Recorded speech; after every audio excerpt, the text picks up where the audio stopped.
RSS భావజాలం నుంచి పుట్టిన అనేక సంస్థల్లో రాజకీయ సంస్థ భారతీయ జనతా పార్టీ. అంతే తప్పించి భారతీయ జనతా పార్టీలో నుంచి ఆర్ఎస్ఎస్ పుట్టలేదు. ఇదే విషయాన్ని మోహన్ జీ భాగవత్ తేల్చి చెప్పారు. బీజేపీ కళ్లద్దాలతో రాష్ట్రీయ స్వయం సేవక సంఘం చూడటం అతిపెద్ద తప్పని ఆ సంస్థ సరసంఘ చాలక్ మోహన్ భాగవత్ చెప్పారు.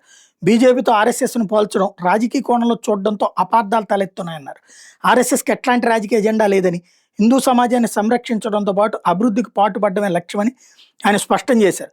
హిందువులు జాగృతమయ్యారని, భారత్ త్వరలోని విశ్వగురు స్థానానికి తిరిగి చేరుతుందన్నటువంటి వ్యాఖ్య ఆయన చేసుకొచ్చారు. ఇదే సంఘ్ లక్ష్యమని చెప్పారు. ఆర్ఎస్ఎస్ 100 ఏళ్ల వేడుకల సందర్భంగా కోల్కతాలో జరిగిన కార్యక్రమంలో ఆయన ప్రసంగించారు. సంఘ్కు శత్రువులు లేరని, అయితే ఆర్ఎస్ఎస్ విస్తరిస్తున్న కొద్దీ కొందరు స్వార్థపరుల దుకాణాలు మూతపడుతున్నాయని ఆయన వ్యంగ్యంగా అన్నారు. సంఘ్ మీద అభిప్రాయాలు వ్యక్తం చేసే హక్కు ప్రతి ఒక్కరికి ఉందని, అయితే ఆ అభిప్రాయాలు వాస్తవాల ఆధారంగా ఏర్పరచుకుంటే బాగుంటుందన్నారు. సంఘ్పై జరిగే దుష్ప్రచారాన్ని తిప్పికొడుతూ వాస్తవాలను ప్రజల ముందు ఉంచేందుకు కోల్కతాతో పాటు ముంబై, ఢిల్లీ, బెంగళూరులో కార్యక్రమాలు నిర్వహిస్తామని ఆయన చెప్పారు. స్థానిక ఉత్పత్తులనే కొనాలని భాగవత్ పిలుపునిచ్చారు. ఇతర దేశాల భాషల కన్నా మాతృభాషలో మాట్లాడడానికి ప్రాధాన్యత ఇవ్వాలన్నారు.